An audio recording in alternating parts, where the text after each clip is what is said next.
துணிக்கெல்லாம் clip போட்டாதான் பறக்காம இருக்கும். ஏமா இங்க என்ன பண்ற நீ? பார்த்தா எப்படி தெரியுது? மிளகா காய வைக்கிற மாதிரி இருக்குதா? துணி காய வச்சிருக்க வேண்டிய. ஏமா நீ எதுக்குமா இந்த வெள்ளம் செஞ்சுருக்க வயசான காலத்துல? ஏன்டி துணி கூட காய வைக்க முடியாத அளவுக்கு எனக்கு வயசாகி போச்சு. வெயில் வேற சுரில் அடிக்குது. இந்த வெயில்ல உச்சி வெயில வந்து துணி காய வச்சிருக்கிற மேக எங்க போட்டு வந்துட்டு என்ன பண்றது? இந்த மரம் நிழல் தாண்டி இருக்குது, அதுங்களே சுரில் அடிக்குது வெயில. ஏன் உன் மரமா இந்த வெள்ளம் செய்ய முடியாதாமா? வயசான காலத்துல நீ செஞ்சுருக்க விடுடி, எவ்வளவு வேலை தான் செய்வா. இந்த மாதிரி விட்டு கொடுத்து போறதுனால தாமா அது ரொம்ப ஓவரா ஆடுது.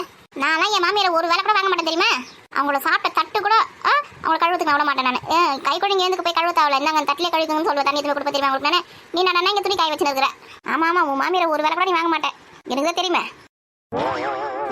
இது எல்லா விஷயத்தையும் தெரிஞ்சு பேசுதா தெரியாம பேசுதான்னு தெரியலையே. இவன் இங்க பாருமா, என்ன சொல்லுடி, நான் துணி கிளிப்பு போட்டு கட்ட மாட்டேன், அவசர பண்ணி கிடக்கிறேன். இவ தொல்லை வேற என்ன உனக்குப்பா? ஏமா இந்த வருஷம் புளி எதுவுமே கொடுக்கவே இல்லை. என்னதான் நினைச்சிருக்கீங்க உங்க மனசுல? நானும் கேட்கக்கூடாதுன்னு பார்த்துருக்கேன். ஒரு 5 கிலோ புளி கொடுத்துக்கோ, கஷ்டமா இருக்குது இல்லையா? புளி உளுக்கியே கொட்டெல்லாம் உரிச்சி எல்லாத்தையும் வச்சிருக்கோம் ரெடியா தான். உங்க அண்ணன் எதுவுமே கொடுக்க டைம் இல்லை. ஆமா 10 கிலோமீட்டர் வரத்துக்கு டைம் இருக்குமா? அந்த புளியில வச்சிருக்கீங்களா இல்லை வித்து துட்டாக்கிட்டீங்களா? வித்து துட்டாக்கிட்ட பார்த்தாய்வா. அன்னைக்கு கழுத்துல புது செயின் போட்டு இருக்குது. ஏன் காசு எங்கே வந்தது உங்களுக்கு? என்ன உங்க அண்ணன் விவசாயம் தானே பண்றான், அவனை பிச்சை எடுக்கிறான். என் காசு இருக்காதானே அவன்கிட்ட? அதுதானே பார்த்தேன் நான். தங்கச்சிக்காரங்களுக்கு செய்யணும் காசு இருக்காது உங்ககிட்ட. பொண்டாட்டி பிள்ளைங்களுக்கு சேர்த்துக்க நல்ல காசு இருக்கும். ஏன்டி அவனே கொஞ்சம் கொஞ்சமாக குருவி சேர்க்குற மாதிரி சேர்த்து வச்சு ஒரு நகையாக வாங்கி கொடுக்குறான். அவன் நகையை எத்தனை நகையை விற்று இது வரைக்கும் இது பண்ணியிருக்கோம் தெரியுமா? விவசாயம் வேலை பண்ணுறதுக்கு நஷ்டம் வரும்போது தான் அவன் நகையை வச்சு தான் கடன் நகை அடிச்சுன்னு இருக்கிறான். லாபம் வரும்போது கொஞ்சம் கொஞ்சமாக சேர்த்து வச்சு நகை வாங்கி கொடுக்குறான். உனக்கு என்ன வலிக்குதுன்னு தெரியாதுல? உனக்கு செய்ய வேண்டிய நகைலாம் செஞ்சாச்சுல? செஞ்சீங்க நல்லா. என்ன செஞ்சாலும் உனக்கு திருப்திப்படாது. எனக்கு திருப்தி பார்த்துருக்கிட்டான். உன் பிள்ளை இது வரைக்கும் உனக்கு தான் நகை வாங்கி கொடுத்துருக்கான். எனக்கு எதுக்கு நகை வயசான காலத்தில் அவன் பொண்டாட்டி பிள்ளைக்கு வாங்கி கொடுத்தா போதான் எனக்கு தனியாக வாங்கி தரணுமா? ஆமாம் இன்னும் உனக்கு வந்து வாராமலையும் தோராமலையும் வாங்கி மாட்டேன்னு வச்சுக்கா உன்னை பிடிக்க முடியாது. ஏன் எனக்கு நகை இல்லை மாதிரி நல்லா கம்மல் இருக்குது, வளையல் இருக்குது, செயின் இருக்குது, மூக்கு இருக்குது. வேற என்ன வேணும் எனக்கு? டிசைன் வாங்கி மாட்டேங்குதுங்க. புது கல்யாணம் பொண்ணா ஏற்கனவே கை நிறைய வளையல் போட்டுருக்கேன், தங்க வழியில் அத்தனையும். இதே அவுத்து வச்சேன்னா அப்படி சொன்னா என் பிள்ளை கேட்க மாட்டேங்கிறான். எல்லாத்தையும் எதுக்கு மவுத்து வைக்கிற போட்டுக்குமான்னு இவ்வளோ வளையல் எனக்கு கையில் போட்டு வச்சுருக்கான். அப்படியே தள்ள தூக்கி வச்சுன்னு கொண்டாடு. பொண்டாட்டி பிள்ளைங்க மட்டும் வாங்கி தரேன். என் தங்கச்சி காரிங்க தான் வாங்கி கொடுத்தானவா நகை ரெண்டுலாம். ஏன்டி அவனை கொஞ்சம் கொஞ்சமாக சேர்த்து வச்சு பொண்டாட்டி பிள்ளைங்களுக்கு வாங்கி தரான். உங்களுக்கு எங்கேருந்து செய்வான்? அந்த சீசனில் கரெக்டாக செஞ்சிடறான்ல. காது குத்துளுக்கு சீர்வசை சேர்த்து அந்த சீர் இந்த சீர்னு கரெக்டாக செய்கிறான்ல. இது ஒரு நகை வர செய்யணும் உங்களுக்கு தனியா. ஏமா இதே மாதிரி பஞ்சப்பாடு பாடினு இருக்காதீங்க. நான் வேற வீடு வந்து கட்டலான்னு இருக்கிறேன். அந்த ஓலை பிரிச்சுட்டு நான் கிரகப்பிரவேசம் சேர்க்கும் போது எனக்கு வந்து 2 சவத்தில் செயின் போடணும் சொல்லிட்டேன். இல்லை செயினை நெக்கு ஏதோ 2 சவத்தில் 3 சவத்தில் செய்ய சொல்லு. அப்போ வந்து பஞ்சப்பாடு பாடிக்கின்னு 1 கிராம் வைக்கிறேன் 2 கிராம் வைக்கிறேன் வருஷம் வைக்க மாட்டேன். அப்படி இப்படி எதனா பேசுனீங்கன்னு வச்சுக்கேன். அப்புறம் கெட்ட கோவம் வந்துடும் எனக்கு. 4 பேருக்கு கௌரவத்தை எல்லாம் செய்யணும். எனக்கு பட்டுப்படம் எடுத்து வச்சு வெள்ளி குத்து விளக்கு, வெள்ளி குடம், அப்புறம் வந்து 2 சவத்தில் நெக்லஸ் சொன்னேன்னா, அதுக்கப்புறமா தங்க கொலுசு மெலிசா இருந்தால் கூட பரவாயில்ல. இதெல்லாம் வைக்கணும் வீடு கிரகப்பிரவேசம் வைக்கும் போது. முதல்ல அந்த வீட்டுக்கு ஓலை மாற்ற போகிறேன், நீ அதை மாற்று. அதுக்கப்புறமா உனக்கு வந்து தளம் போட்டு கொடுக்கட்டே உனக்கு கிரகப்பிரவேசம் உனக்கு எல்லாமே உங்கள் அண்ணன் செய்வான். அதுவும் நீ சொல்கிற லிஸ்ட்டு அது கடவுளுக்கே எடுக்காது. எந்த ஊர்லையாவது இந்த மாதிரிலாம் லிஸ்ட்டை போட்டு செய்ய சொல்லுவாங்களா பாரு. தங்க கொலுசா, வெள்ளி குடமா, வெள்ளி குத்து விளக்கா, இதெல்லாம் அநியாயமா தெளிவு விடுவியா? ஒட்டியான் விட்டுட்டேன். ஒட்டியான் சொல்கிறது தானே. தங்கத்தில் ஒரு 10 கிலோ செஞ்சு கணக்கு கொடுத்துருப்பான். நான் சின்ன பொண்ணு ஒட்டியான பொண்ணு சுத்தத்துக்கா நான் செஞ்சு வாங்கி கொடுவேன். ஏன் துணியில காய வச்சிட்டீங்களா? நான் வந்து காய வைக்கிறதானே சொன்னேன். நடிப்பா அப்படியே இருக்கட்டும் கொஞ்சம் துணி தானே நான் காய வச்சேன். வெயில் வர போதில்ல, போதோட காய வச்சாதான். இல்லைன்னு வச்சுக்கேன் வானம் முடிச்சிங்கன்னா துணி காயாது. நம்ம வீட்டில் என்ன காய வைக்கிறது கிடக்குதா? தள்ளடி இந்த கிளிப்பை சரியா போடலாம். எங்க நீ கிளம்பிட்டீங்க? தண்ணி பிடிக்கவா? ஏன் வீட்டில் கிணத்துல தண்ணி இல்லை? கிணத்துலாம் தண்ணி இருக்குது. குடிக்கிறதுக்கு மட்டும் தெருக்குழாயில் பிடிச்சிப்போம். அது கொஞ்ச நேரத்துக்கு தான் வரும். அது போய் ஒரு குடம் தான் ஆளுக்கு கிடைக்கும். அது மட்டும் போய் பிடிச்சின்னு அதெல்லாம் போகிறேன்.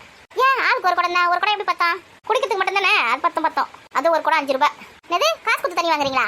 அது குடம் ஒரு தண்ணி காசு கொடுத்து வாங்குறீங்க? ஆமாம் அது குடிக்கிற தண்ணியில் சுத்தம் பட்டி விட்றாங்க. அதில் ஒரு குடம் 5 ரூபான்னு வாங்குறோம். நம்ம கடையில் கடையில் வாங்கினா 30 35 ரூபா சொல்கிறாங்களே.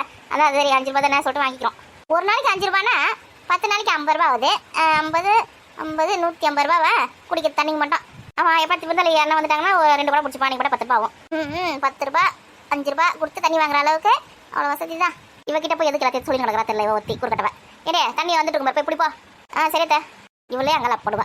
காசு கொடுத்து தண்ணி குடிக்கிற அளவுக்கு வசதியே போச்சா? 5 ரூபாய் நான் கம்மியாக போகணும் தெரியல. அத்தை இந்த பசங்களோட பேண்ட் எல்லாம் கொஞ்சம் திருப்பி போட்டு காய வைங்க அத்தை. அப்போ தான் நல்லா காயும். இல்லைன்னு வச்சுக்கேன் ஈரமாக இருக்கும். காயவே காயாது. அந்த இடத்துலாம் பேக்கெட் அந்த இது பண்ணலாம் சுத்தமாக காயவே காயாது. அதில் வெயில் படுற மாதிரி இப்படி திருப்பி போடுங்க. அப்போ நல்லா காயும். சரிம்மா அதிக உள்ளே வந்து உட்கார தானே எதுக்கு வெயில் நின்றுக்கா? வரேன் நீ சரி நான் தண்ணி போய் பிடிச்சிட்டு வந்துடுறேன். காஃபி டீ எதுனா வேணும் அதை வந்து போட்டுறேன். சரி நீ ஆள் நல்லா ஷைனிங்காக ஆகிட்டு இருக்குது. நல்லா முந்திரி பாதாம் பிஸ்தாலாம் சாப்பிட்றா போலுது. ஆள் நல்லா தங்க கலரில் தக்க இருக்குது. என்ன பண்ணுறது அதெல்லாம் வந்த வரோம். ஏன்டி அவளுக்கு தான் உடம்பு சரியில்லையே. தண்ணி கூட எடுத்துன்னு போய் தண்ணி பிடிச்சி வந்து கொடுக்கலாம்ல. என்ன சொன்ன நான் தண்ணி போய் பிடிச்சி வந்து கொடுக்கணுமா? வீட்டுக்கு வந்து போட்டு வேலை வைக்க வாங்குவீங்களா? உங்களுக்கு வேலை செஞ்சு பொழைச்சதுலாம் பத்தாது. இன்னும் வேலை செஞ்சு இருக்கிற வந்த இடத்துல கூட எங்கள் வீட்டில் தான் மாடா வேலை செய்கிறோம். வந்த இடத்துலையும் எங்கள் வேலை செய்ய சொல்கிற பற்றி கொஞ்சம் மாதிரி மனசாட்சி தான் இல்லையா உங்களுக்குலாம்? ஏன்டி ஒரு குடம் தண்ணி தண்ணி எடுத்து கொடுக்க சொன்னேன். இதுக்கேண்டி இப்படி புரிஞ்சு தள்ளுறேன். ஆமாம் இப்போ ஒரு குடம் தண்ணி எடுத்து கொடுக்க சொல்லுவேன். அதுக்கப்புறம் சாமான் தலை கொடுக்க சொல்லுவேன். அதுக்கப்புறம் இந்த துணியெல்லாம் மடிச்சு அழகாக அந்த செல்ஃபில் பீரோலாம் அடிக்கி கொடுத்துட்டு போடுவேன். அப்புறம் ஊட்ட பெருக்குன்னுவேன். அப்புறம் வாசல் பெருக்குன்னு கோலம் போடுவேன். நான் ஆரம்பிச்சு விட்றியா குடத்தை தண்ணி பிடிச்சிடுவான்னு சொல்லிட்டேன். எம்மாடியோ தண்ணி தண்ணி பிடிச்சா சொன்னேன். வேற என்ன தப்பா சொல்றேன்னா உங்களுக்கு மருமக வேலை செஞ்சா கண்ணில் ரத்தம் வந்துடும். பொண்ணுங்களை வேலை செஞ்சா உங்களுக்கு திருப்தியா இருக்கும். இன்னைக்கு அம்மா வந்து வாசிட்டு பாரு நீ வேற. நானும் உன்னை என்னத்த பெத்தன்னு தெரியல. ஏமா நீங்க 2 பேரும் சண்டை போடுறது தெருமணம் வரைக்கும் கேக்குதுமா. இல்லையா நான் முன்னாடி கை வந்தாடி என்ன சண்டை எடுத்துன்னு இருக்கா? யார் அதிக அமைதியாவே இருக்க மாட்டேன் நீ. உள்ளதை கேட்டா உங்க கோவம் வந்துடும் உங்களுக்கு. என்ன பார்த்தா தான் உங்களுக்கு வாயாடி மாதிரி தெரியும், சண்டை போடுற மாதிரி தெரியும், பஜ்ஜரி மாதிரி தெரியும், எல்லாம் என்ன பார்த்தா தான் உங்களுக்கு தெரியும். எங்க போயிட்டு வரீங்க 2 பேரும்? சஞ்சு சாக்லேட் வேணும் சொன்னாடி, அதான் கடையில் போய் சாக்லேட் வாங்கி கொடுத்துட்டு வரேன். சஞ்சுக்கு சாக்லேட்லாம் வாங்கி கொடுக்காதுன்னு உனக்கு எத்தனை வாட்டி சொல்லியிருக்கேன். வாயில ஏற்கனவே ஒரு சொத்தப்பல் வந்துருக்குது. சாக்லேட் சாப்பிட்டு வாய் ஃபுல்லாக சொத்தப்பல் ஆக போகுது. ஏன் இந்த மாதிரி பண்ணுறேன் நீ? இல்லையா ஒரு நாள் சாக்லேட் சாப்பிட்டா ஒன்றும் ஆகிடாதிரி. இந்த மாதிரி தான் ஒரு நாள்னு செல்லம் கொடுத்து கெடுங்க. இவனும் குழந்தைங்களுக்கு எதுவும் வாங்கி கொடுக்க மாட்டா, யாரா வாங்கி கொடுத்தாலும் திட்டுவா.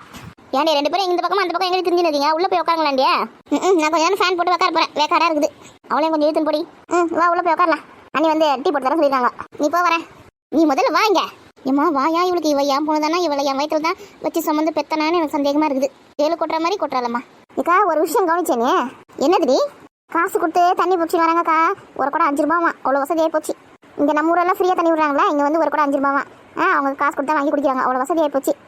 என்ன பண்ணுறது, ஒரு ஊரில் ஒரு மாதிரி நமக்கு ஃப்ரீயாக கொடுக்குறாங்க தண்ணி, எங்கள் காசுக்கு வாங்குறாங்க. அப்பயே சொன்னேன் அவங்ககிட்ட, யாரையும் கூப்பிட்டு தவிர அடுத்த வருஷம் மொத்தமாக கூப்பிட்டுக்கலாம் அப்படின்னு சொல்லிட்டு. அவன் எங்கன்னா சொல்ல வச்சு கேட்குறானே, தங்கச்சிங்க செய்ய வேண்டியது சரியாக செஞ்சிடணுமா, கரெக்டாக செஞ்சிடணுமா, அந்த நேரத்தை செஞ்சிடணுமா, இல்லைன்னா பேராய் போயிடுமா அப்படின்னு சொல்லிட்டு கூட்டு வந்து வச்சுக்கிறான். இப்போ கதை வச்சு நிற்கிறாங்க. இதெல்லாம் திருந்தாது. நீ நான் தான் செஞ்சாலும் திருந்தாது. குறை சொல்றது எப்பவுமே குறை சொல்லி தான் இருக்கும். வயசான காலத்தில் என்னாலே வேலை செய்ய முடியல.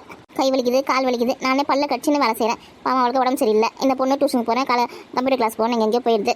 அது வீட்டில் இருந்தாலும் கூட ஹெல்ப் பண்ணுவேன். உடம்பு சரி சொல்ல நான் இங்கே வேலை செஞ்சுருக்கிற பல்ல கட்சின்னு வந்து ஒத்தி வந்து என்ன பேச்சு போகிறப்ப இவ்வளோ மாதிரி நமக்குனா வந்து நம்மளால இருக்க முடியுதா? அவள் தனியாக வேலை செய்யறது பார்த்து நம்மளுக்கு பாவமாக இருக்குது. மருமகள் இருந்தாலும் அவ்வளோ பொண்ணு தானே, ஒண்டியால் எவ்வளோ வேலை செய்வா? அவள் நல்லா இருந்தால் நம்மளை வேலை செய்யறதுக்கு விட மாட்டா. அவளுக்கு உடம்பு சரியில்லை தான் நம்ம துணி காய வைக்கிறது கூட விட்டுருக்கா. இல்லைன்னா நம்ம உட்கார வச்சு எல்லா வேலையும் அவளே செஞ்சிருவா. இந்த அருண் பையன் வேற மீன் வேணும் கறி வடகம் சொல்லிட்டு போனால் இன்னும் அழகானா. இவன் எப்போ வந்து அதில் கழுவி எப்போ சமைக்கிறதுன்னு தெரியல. மதியானம் 1 மணிக்கெல்லாம் பசிக்குதுமா ஒட்டி. தண்ணி பிடிக்கிற இடத்துல கூட்டமாக இருக்கான்னு தெரியல. போய் பார்க்கலாம். நம்ம தூக்கிடுவோம் தண்ணியை. பாத்தியா புது டிவி எப்போ வாங்கினாங்க, ஏது வாங்கினாங்கன்னு தெரியல. நம்ம கிட்ட ஒரு வார்த்தை சொன்னாங்களா?